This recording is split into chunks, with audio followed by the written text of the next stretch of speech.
So I recently got my son, my 4-year-old, into coding, and I get a lot of questions about doing that and getting him into coding and why I did it, is it too young, etc, etc. Now Amir, he is very assertive, he's very intelligent, and he loves to try new things. There's nothing that I've introduced to him that he's been like, okay, this is too hard, mum, or I don't want to do this. Of course, if he didn't want to do something, I wouldn't make him do it, but coding is one of those things that every child should be learning, and I think the earlier the better, because this is something that's always evaded me. I've built websites, I've actually built computers since I was young, and I never got into coding. I looked at it and I thought, this is too hard, this just looks like too much work, and I didn't want to put the time in. And a lot of times I have started trying to learn and learning the basics or learning a new language. I started learning Python, I started learning JavaScript, and I didn't stick with it. So I feel like that is one of my weak points. So that's something I want to instill in the kids from early. And really and truly, whatever you put to them or put into them is a quality or something that they're going to do. You decide what their diet is. Like if you have them sitting in front of the TV all day and then you wonder why they don't want to do anything apart from sit in front of the TV all day. So if you put coding in front of them,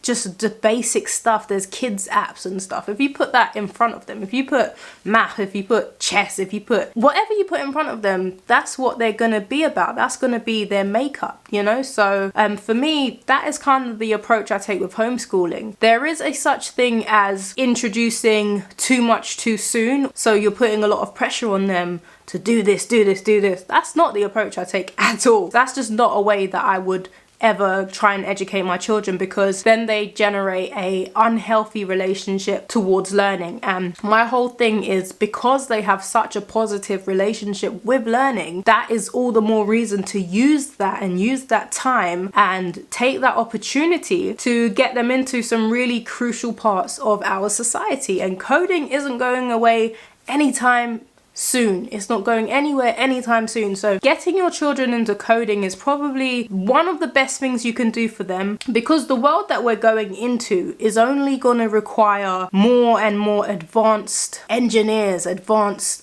computer scientists. It's only going to require more and more of that. Whether you are hoping that they create their own job or get a job in a big company or whatever, or just be part of a big startup, it doesn't really matter. Whatever, it can be applied everywhere. There was something somebody said not too long ago about I can't remember who it was, but they were talking about your generational advantage. So for example, the generational advantage for my parents or some of our parents or grandparents would have been buying their own home. Getting into property at a few generations ago was something quite easy to do with a standard job or two. It was quite easy to do, and then you would make some really, really good gains from it. So you could buy your first house, you could buy a second house, or you could buy a third. There's lots of people that, older people that have multiple houses because they were so cheap at the time, and then they went up in value, and you know, they just took that opportunity because at that time that was a good deal. We can't do that so easily. Buying a home, unless you are on even on certain salaries, it still requires, it's a joint effort. So it's a joint mortgage, or your guarantor, you've got like a family member or something, an older person, like a grandparent that's you know, that's jumping on the contract with you and all of those things. And that wasn't an issue that they necessarily had back then. So that was their generational advantage. That is not an advantage for us. It depends on your location largely, but speaking from the UK perspective, that's not a generational advantage for us. What is a generational advantage for us right now is the internet. The internet is the middleman for every industry you can imagine right now. The internet is the platform. You can build whatever you want. You can build your audience. You can do everything with the internet, pretty much. So that didn't exist back then. There was radio, there was TV. If you think about it, if you have a business and you want to promote that, you want to market that, back in the day, you had to pay someone a lot of money to get that on radio, or you had to have big bucks and get that put on TV, or have someone endorse that. All of those things were a big challenge, and they weren't something that small businesses could do. Small businesses were left to advertise in the yellow pages and things like that. The internet didn't exist, and that is something that exists now. That is our generational advantage. advantage, because you don't need to spend, you can spend, but you don't need to spend hundreds of pounds, thousands of pounds, hundreds of thousands of pounds on marketing, because you have that access. You can reach everybody and more with the internet if you're smart and you're consistent. So the internet is our generational advantage. For the next generation, we're not quite sure what that is. It's still going to involve the internet, because that's only going to advance. Again, it's not going away. But in regards to making yourself valuable in every kind of field and every kind of economic standing during an economic collapse and whatnot, all of these things, you're just giving your child that edge by acknowledging their generational advantage and building them towards that. So at one point, I mean, it probably still is the case, but at one point it was get a good education, go to university and become either a doctor, a lawyer, or an accountant. I think those were the three things. And not to say that those aren't still main things that one can aim for, but those aren't the only things now. And university, where at one point that was the main thing, like you got to do this, you got to do it this way, and this is the route you have to go to, and then you have to work for this company for this amount of years and blah, blah, blah, blah, blah. That's not everybody's route anymore. It's not even necessary in many cases. There's entrepreneurship, many successful people that have just started up their own thing and just been consistent. And, you know, there are so many other routes to success. And success looks a lot different in this generation and will look a lot different in the next generation. So giving your children that advantage and really acknowledging the way the world is going, rather than pushing what you think is a traditional thing onto them, including traditional education or traditional academics. Acknowledging what the world is actually looking like and the position that it's going into, the transition that we're going through, is what's going to be beneficial to your children in the long run. That's the kind of approach I take while homeschooling. So back to the matter of coding. Coding for me is one of those things that it's very necessary, and it cannot hurt introducing it young, because it can be very fun. It's very fun. Me and my son do it together. We do it together. He started when he was actually probably 2.5. He was on his iPad doing the basic dragging and dropping, creating pathways, getting the, the bear to the water. And then he had to just, and those were free apps. And those were introducing the basics of solving a problem. And that's all it really is solving a problem. And then obviously you move on to the arrows. And then he then learnt left and right, turning up and down, all of those things, basic stuff. You can see their mind working. You can see their mind ticking over and trying to calculate things. And that's one that's I love seeing that. And two, it just shows what they're capable of. So fast forward a little bit, he's moved on to a paid app, which was Kidlo Land. There's a Kidlo coding app, very good app, but also quite limited now at this point.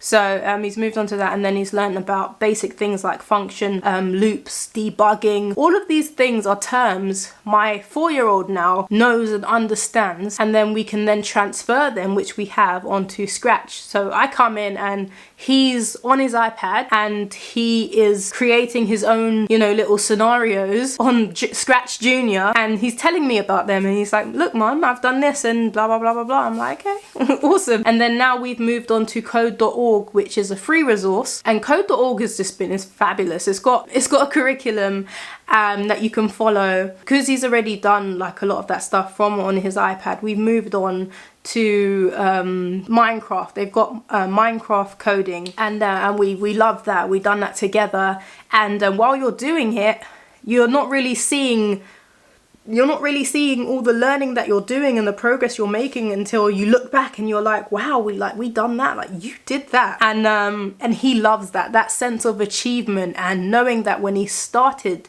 something he was at this level, and finishing he's at that level. And that's kind of how his mind works, and that spark is something I want to keep feeding.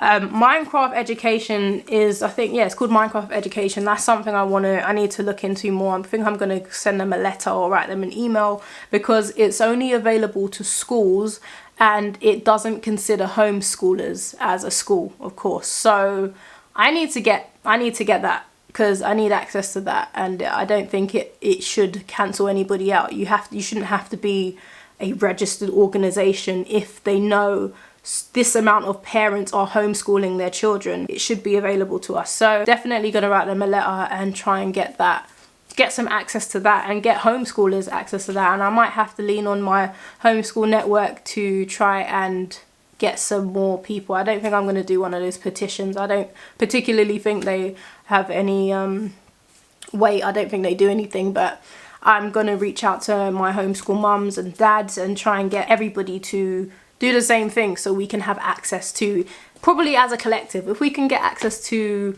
Minecraft education as a collective, that will benefit us all. That's kind of how we do group economics. But yeah, I think that's it. I mean, yeah, there's no reason not to get your child into coding. There's no reason not to introduce it to them and give them a taster of it, because that is the way the world is going. I mean, it could be argued that eventually computers are going to code themselves, but there's always going to require a human to do certain things. It's always going to require a human to do certain things. And if you look at, now we've got the fintech industry, if you look at the medical industry and how that's going to change over the course of the next 10 years or so, there's more and more technology being introduced into these sectors. And that's also why Rwanda is so, Kenya's also amazing with that. I think East Africa is doing a lot with tech, but so is Nigeria. I think Africa in general is doing a lot with tech, and I love that about Africa. I absolutely love that, and I can't wait to delve into that. But this is what I'm saying, if this is our future and this is the path that we are going down, then it can't hurt, because we're thinking about the future. We're not thinking necessarily about the now or what's happening now. And it doesn't make any sense to replicate what they're doing in the school system that we've retracted from. It doesn't make any sense to continue doing what we know isn't even working for the majority.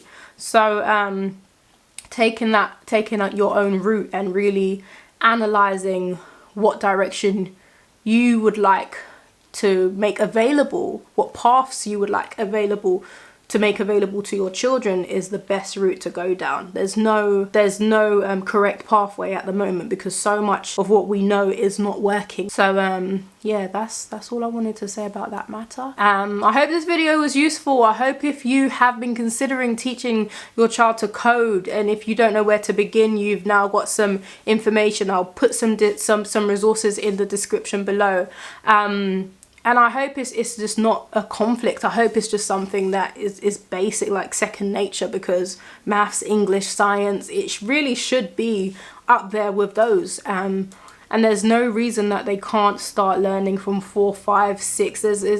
Now is the time. And it's a shame that primary school doesn't dedicate much time to it. They don't even have, I spoke to a school teacher the other day, and they don't even have a lot of resources in primary school going towards IT. They don't even, I think they do in some schools. This isn't all schools, but in this particular school, they do IT once a week.